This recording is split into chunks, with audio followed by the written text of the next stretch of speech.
Well, hey there, Mama, and welcome back to the Moms Overcoming Overwhelm podcast, episode 76. I'm Emily McDermott, and I am here beside you on this journey as we work together to declutter your home, head, and heart. Well, for those of you in the United States, happy Thanksgiving. I said this on Tuesday, but I am so thankful and grateful for each and every one of you. I really appreciate the opportunity to share what I've learned with all of you. I hope that if you've been listening to one episode or all 76, that you have learned some things as well. And if you're not already with us in the free Facebook group, come on over to tinyurl.com/moms overcoming overwhelm, where we are doing decluttering challenges, 15 minutes a day for 3 or 5 days. People are making amazing progress there, and I cannot wait to see you.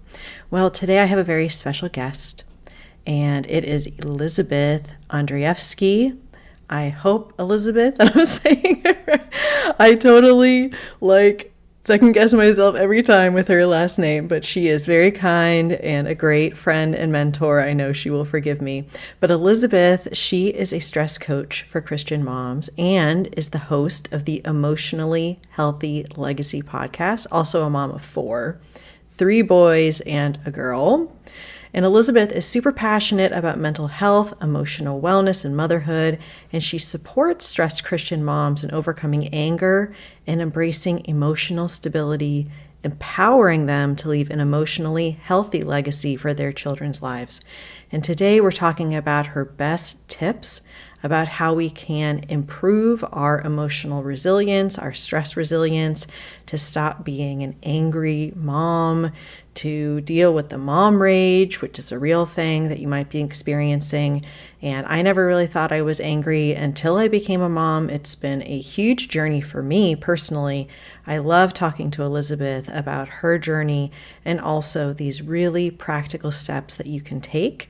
And also, if you are a highly sensitive person like I am, and also Elizabeth, we have some tips having to do with how we can reduce the amount of stimulation going on so that we can truly rest and restore rather than, for example, escaping onto our phones. So I hope that you have a wonderful time listening to this interview. And without further ado, go ahead and prepare yourselves for a wonderful conversation with my friend, Elizabeth Andreyevskiy. Hey there, Mama. Are you tired of all the stuff crowding your home, calendar, and mind? Do you wish you could say goodbye to the endless to-do list running around in your head? Want to declutter but don't know where to start? You're in the right place. Welcome to Moms Overcoming Overwhelm, where you will find proven and practical solutions to declutter your home, head, and heart. Hi, I'm Emily, a wife, boy mom, and simplicity seeker. I struggled to get pregnant and felt overwhelmed until I discovered decluttering could create the physical and emotional space I needed to become a mom. Now, 2 kids later, I've transformed my life and motherhood by developing simple systems around decluttering, capsule wardrobes, kid stuff, cleaning and tidying, meal planning, time management, and more, and I can't wait to share them with you. If you're ready to reclaim the time and energy you crave, be present with your kids, and finally enjoy the life and motherhood you so deserve, let's kick overwhelm to the curb, shall we? Grab your lukewarm coffee, your notebook and pen, and clear off some counter space. Let's do this. Well, Elizabeth, thank you so much for coming on the Moms Overcoming Overwhelm podcast. I am extremely excited to talk to you today. Yay, I'm so excited to chat with you too. Yay. Okay, so I would love it if you could introduce yourself to my audience, a little about you, your family, kind of how you serve moms, because I know every single person listening is going to be like, oh, I have been looking for Elizabeth all my life. And also, at least through my motherhood. And also, when you're not doing all those things, how you like to spend your quote unquote free time, which we're laughing because we're recording this in the summer where it's hard to have any free time at all with all these kids around us. So I will love it if you could introduce yourself. So I'm Elizabeth. I am 34 years old. I live in Florida, North Florida. My husband and I have been married for 14 years, and we have 4 kiddos, 3 boys and a toddler girl who's 2 right now. And she's a little fireball. She gets into everything. She climbs the counters. She opens the fridge. She runs outside if the door is unlocked and across the street. She is keeps me on my toes all day long when she's awake. And thankfully, she still naps because I don't know what I would do if she didn't. So that's a little bit about me. I am a stress coach for Christian moms who struggle with specifically anger and with big emotions, and they feel like they're stressed out, overwhelmed, frustrated, and maybe yelling and screaming at their kids often. That is the area I specialize in. And how I got on this journey was that I was struggling myself when I had three kids, three boys, and my youngest was 2 at that time, and I felt like I was constantly putting out fires all day long, which is relatable to my 2-year-old right now. He was a little bit more feisty than my older two, and I felt like I was kind of failing at motherhood. And I think you're really outnumbered when you have three kids, three boys that are active and loud. One is hard, add another one. And my husband at that time, he was working a lot. So it was a lot of it fell on me. And I felt like I was just constantly failing and just reactive to my life all day long. And a friend of mine introduced me to an influencer, Ali Kasaza, and she taught on decluttering. And that was something that I started out with to kind of make some changes in my life. And I felt lighter and things felt better. And then she was selling a course on Unburdened. Yeah. And it was all about kind of decluttering your life in a sense and your schedule and creating rhythms and routines that support you. So things become more automatic in your house, how they run. So you don't have to take as much brain space and just kind of organizing the back end of your life, I would say. And it was really, really helpful for me. And one of the things that I learned was that if I prioritize myself, I will show up as a better mom.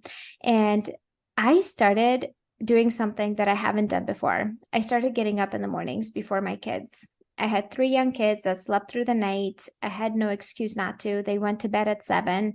And I would get up before my kids in the mornings, and I would use that time to connect with God, to create some healthy habits of moving my body. Sometimes I would journal, sometimes I would just sit in silence, and almost like creating that rhythm for my days every day to fill my cup first thing in the morning. And I noticed a humongous change in how I was showing up as a mom. I was way more calmer and patient and responsive with my kids. I wasn't as reactive to my days. Everything felt lighter and easier. And then COVID hit, and then everybody's home all the time. And I still felt like I was able to keep my sanity. Granted, I was going to counseling at that time, parenting counseling, and it was teaching me about emotional regulation and all the tools. And I felt like once I started to support myself daily, like on a regular basis, not waiting until it was running on empty and my cup was empty, daily filling it up, I was able to implement the tools I was learning into emotional regulation, staying calm and grounded, and deep breathing, and all those things that when it comes to managing your own emotions. So that's kind of like how my journey started. Mm-hmm. And the other question you asked me, remind me what it was. What you like to do when you're not momming and coaching and all those other things. Yes. So one of my favorite things right now is going on daily walks outside. And it's in Florida. It's either in the mornings when it's still not hot or in the evenings after dinner. And in the morning, sometimes I can go by myself, but most of the time it's a family walk, but I just love it. It's just one of those things that like spending time as a family, even though it's like not by myself, but like sometimes my husband is at home with the kids. I'm like, hey, I just want to go on a walk by myself. But it just feels so good to move your body. It's so like good for mental health. And I don't know, it's just something I really enjoy doing right now. Yeah, same. And same thing for me in the summer. It is having to be like in the morning or maybe after the kids kind of do their showers and they have a little bit of time. So I am with you there. And I know that you spoke a little bit about this as far as like the catalyst for you making that change. And one of the things you and I have in common that I've spoke on the podcast about before is being a highly sensitive person. And I didn't at the time, when I first became a mom, have a sense of what that meant. I didn't really understand why I was so angry, why I felt so overstimulated and overwhelmed and everything. And I guess I'm curious to know, like, when you started realizing, okay, I'm decluttering my home, I'm developing these rhythms, I'm understanding how to fill my cup. How did you start to connect the dots with like emotional regulation and then also being able to calm like your nervous system and some of the things that you teach that have become foundational for you? Like, what did you start with to say, okay, I don't want to be reactive anymore. I don't want to be yelling at my kids anymore. I don't want to be angry. You and I were talking about like, we never knew we were angry until we became moms. So where does someone like start? Where did you start with that emotional regulation, calming of the nervous system? That's a great question. So, in my story, it started with my morning routine. And that is something I do teach, and I encourage moms to create some sort of pocket of stillness and quiet in the mornings before you jump into the day. When you wake up, your stress hormone is at its highest. And if the first thing you do is pick up your phone and you start scrolling, it raises your cortisol levels. And if you just take some time to yourself in the morning and just even go wash your face, go use the restroom, and just like go sit down on the couch and just sit there with your eyes closed and just say a few things that you're grateful for. Just say a prayer and just say, God, I invite you to be part of this day with me. Like, give me the wisdom to respond well to my kids and just even say, this is going to be a good day. Like, Yeah. I am loving and compassionate to my children. I am nurturing. I am understanding. Like, I am productive. Just say these things over yourself that are life giving, right? Because, like, if you say it's going to be a crappy day, you're going to notice all the things that are going wrong. Versus if you tell yourself it's going to be an amazing day today, I get to be intentional with my kids and spend time with them. And so, using that morning time, that was probably the biggest thing that transformed. Mhm. So when you create some alone time on a regular basis, you constantly fill your cup. You're not waiting until it runs on empty in order to do something about it. You're constantly practicing ways to calm your nervous system, like journaling. That's a big one. Praying, reading the Bible, all those things are calming to your nervous system. And if you practice it daily, you're going to notice a significant change in your tolerance, window of tolerance, how much more Yeah. you can handle during the day. If you're highly sensitive, like you and I are, having that quiet and stillness is like decluttering for your brain. It is so necessary in order for you to have more tolerance throughout the day to handle life, really, the noise and the reality of having kids. And so I would say, like, for me, that was the biggest thing is creating pockets of stillness and Yeah. quiet daily. Like, I'm not joking, like daily. Right now, if I skip a morning and have no alone time and I just jump into my day, I feel it. I feel it. Mhm. I really feel like I'm reactive to my day versus having even like 10, 15 minutes to myself. Yeah. Yeah. What do you? And I was just going to say, like, the concept of building emotional resilience. That's really what you're saying. You need to be able to have the capacity to handle. And I listened to one of your episodes about noise and overstimulation, and that is a huge thing for me. The noise. And if I'm getting really close to the time of my cycle, I just will start bursting into tears, just with loud noises in itself.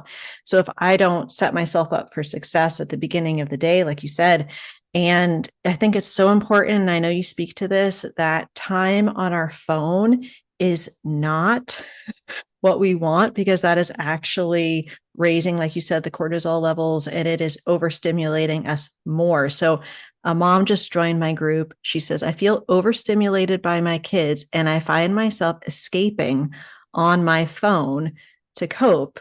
And what you're saying is silence and time by yourself. That does not mean scrolling. That does not mean the Netflix. It doesn't mean anything on your phone. I know I didn't prep you for this, but could you speak a little bit to that specifically about how moms especially we're using our phones to escape and why you are so adamant about having that silence be, I guess in this case, phone free? Can you talk a little bit about that? Yeah, Yes. Oh my gosh. I totally relate with that because that, I think in our generation, it is so common. We started like being introduced like last 10 years to iPhones and social media as we became moms. And it is so common to just want to go to your phone and escape the reality because it's so uncomfortable feeling overstimulated. You feel yucky internally, you feel frustrated, and you just want to escape that feeling. And the phone and social media gives you that quick dopamine rush, right? Like for a second, it makes you feel better. But what happens afterwards? You feel more frustrated Yeah. and agitated by your kids.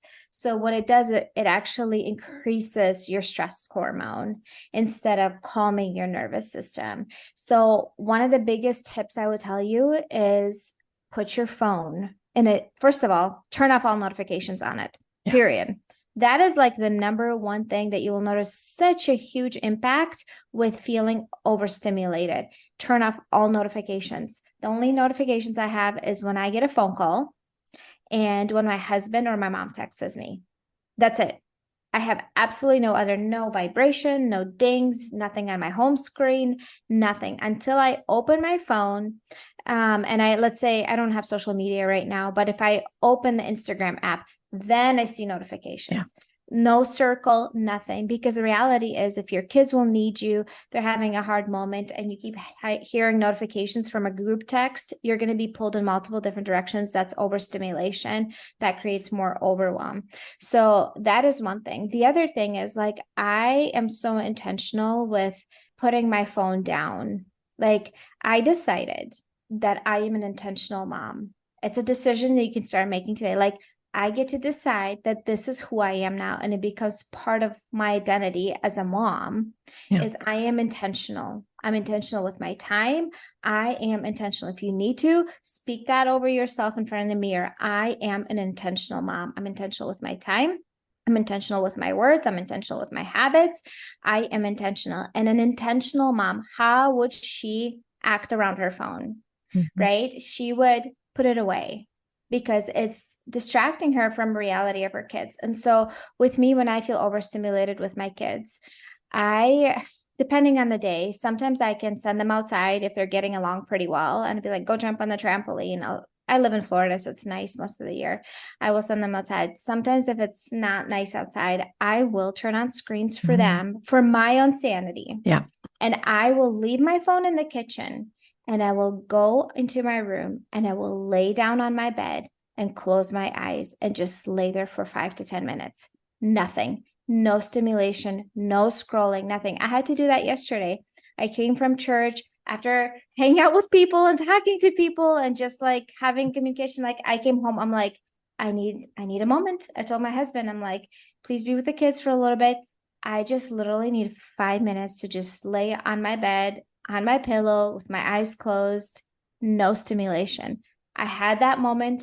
I was able to walk out there and like be myself again because I calmed my nervous system. Just take some deep breaths, like no stimulation. If you're highly sensitive, it's a must.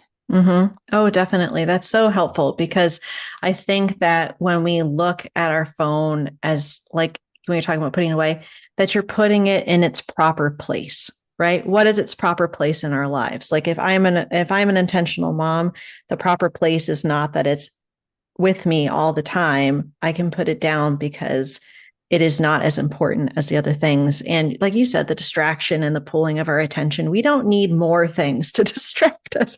We have kids.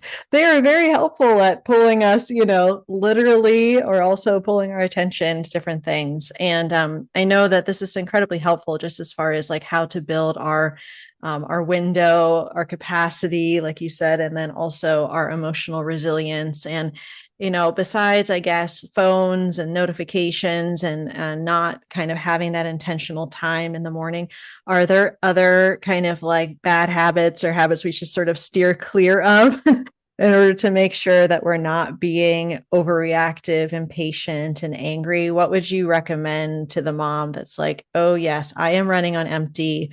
I need to change some of these things. What would you say are the things you need to change?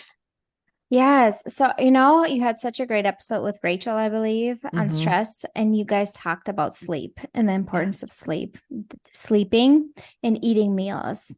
Like if you're sleep deprived and you're hungry, you're going to be hangry and reactive. Like it's Mm-hmm. just, especially if you're highly sensitive, it's like 100%.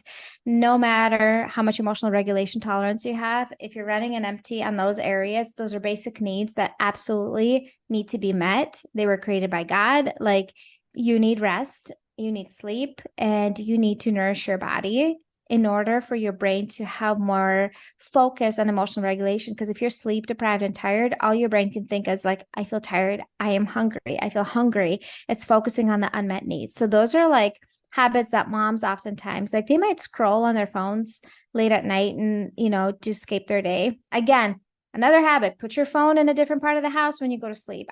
If I have my phone next to me when I fall asleep, 100% I will scroll on it way later than I should. Like I intentionally created a habit. I put my phone in my bathroom on a charger. It's not next to me. I do that. I started this a couple years ago. I do it on purpose. And once in a while, I'll still take it to me with me in the bed. I did that like a week ago. And guess what? I scrolled for a whole hour. I could have slept, like for Mm-hmm. real. So that is one. And then, with kids, we oftentimes feed our children, but we don't feed ourselves. Like you Mm-hmm. matter too. It's okay to tell your child, like, hey, I need you to wait 5 minutes. Mommy needs to eat. Why? Because you matter too. And so that is like a habit that is really important for moms. Another one is for me is asking for help. Yeah. That is a big one. If you have the mentality and the mindset that I have to do it all myself, a good mom does all these things by herself. I need to be a super mom because all these women on Instagram look like they get it all together, and I promise you, there's they're faking it. Like it's not real. Like I promise you. Like people say, even ask me, they're like, "How do you get everything done?" I'm like, I don't.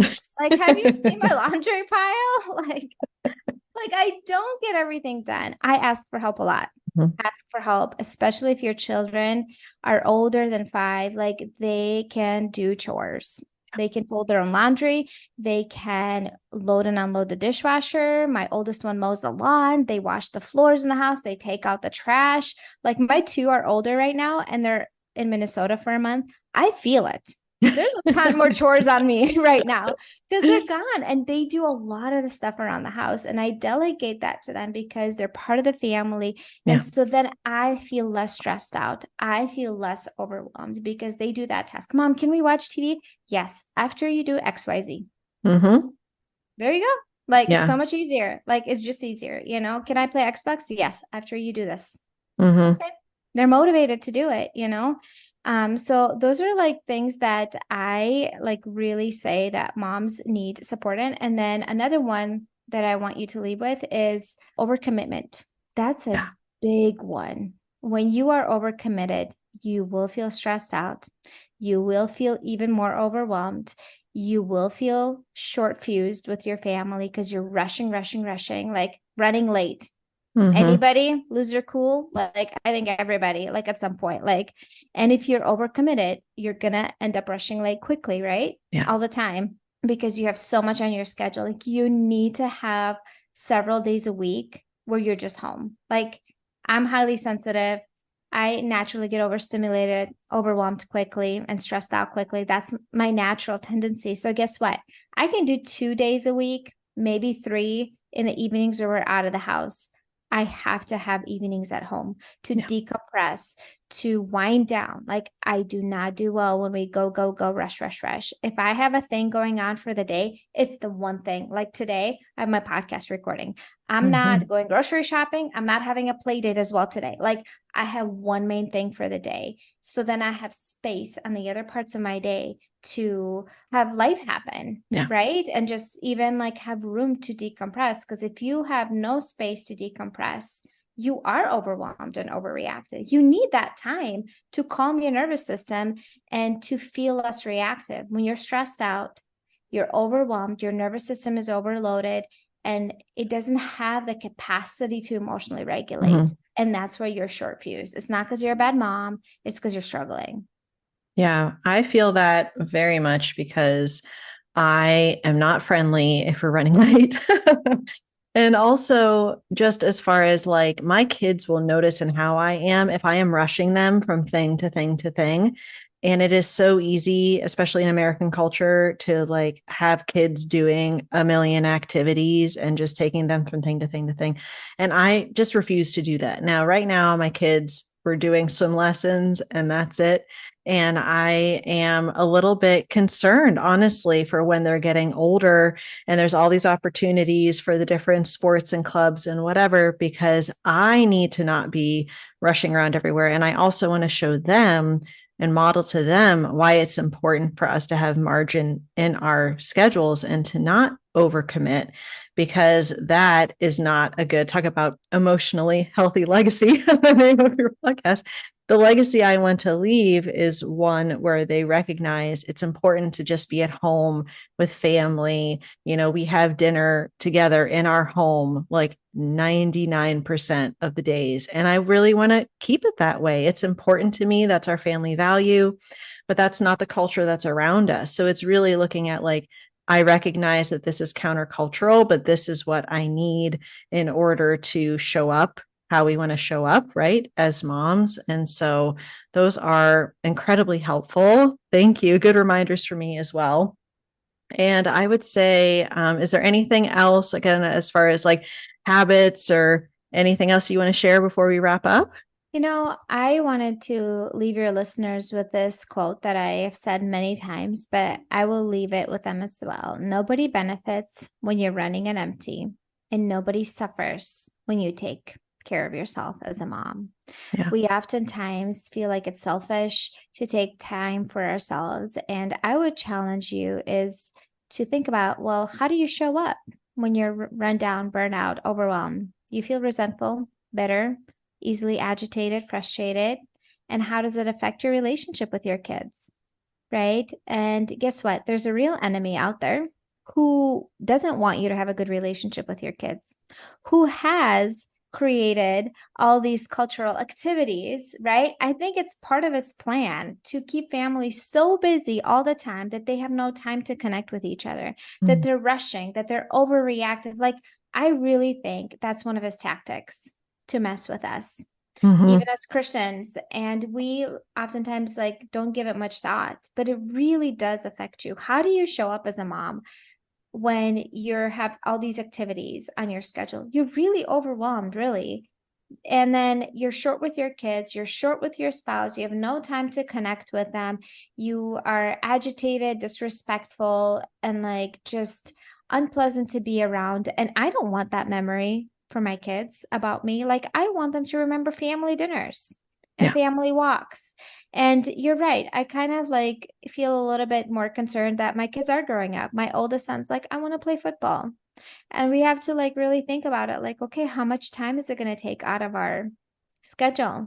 Yeah. And are we ready to commit to that? And in the long run, what benefits and the things that it's taking away from us, are we ready to devote the time that it takes and the energy and the commitment? Is this a right season? Because my husband, his schedule is flexible. This might be a good season, you know? But a couple years ago, it would not be, because I had a brand new baby and I had a C-section and my son asked for it. And I'm like, I'm sorry, buddy. We have to say no, just because it's not the right season. So I would really encourage you like to look at like, what are your priorities for this season? Is it serving your family? Is it life-giving to your family? Or is it draining and sucking the life out of you and contributing to you feeling overreactive and then feeling all the mom guilt, right? Like, Yeah. and the shame that you're the worst mom in the world. So like, it's this Yes. whole cycle, and there's hope for you, my friend. It's possible to not feel stuck in here anymore. That's why we have support. Emily has support for you if this is what you need help with. I have support for you if this is what you struggle with. Like, there are moms that walked ahead of you that have been through this, and they have learned a little bit, maybe more, and they can support you and guide you through the struggles and the mental blocks that come with it. Yes. Thank you. Very true. And with that in mind, I would love it if you could tell everyone how to connect with you. And I know that they are going to want to find you and listen to you and grab all your goodies and all the things. So can you share that, please? Yes. So I have a podcast called Emotionally Healthy Legacy. And it's all the topics we talked about here: burnout, overwhelm, stress, and all the things in motherhood, and giving you lots of tools and tips over there with also great guests as well as solo episodes. And then I have a free resource for your listeners. It's at emotionallyhealthylegacy.com/moms overcoming overwhelm. And it's 5 ways to calm down when you are feeling triggered. Which I need pretty much every day. So I will make sure to link that in the show notes. And Elizabeth, thank you so much for your time. Thank you for being on the show. It just really was such a pleasure getting to talk and learn a little bit more from you. You're welcome. Thank you so much for having me. If you like today's podcast, here's what you can do. Just take 30 seconds to leave me a review.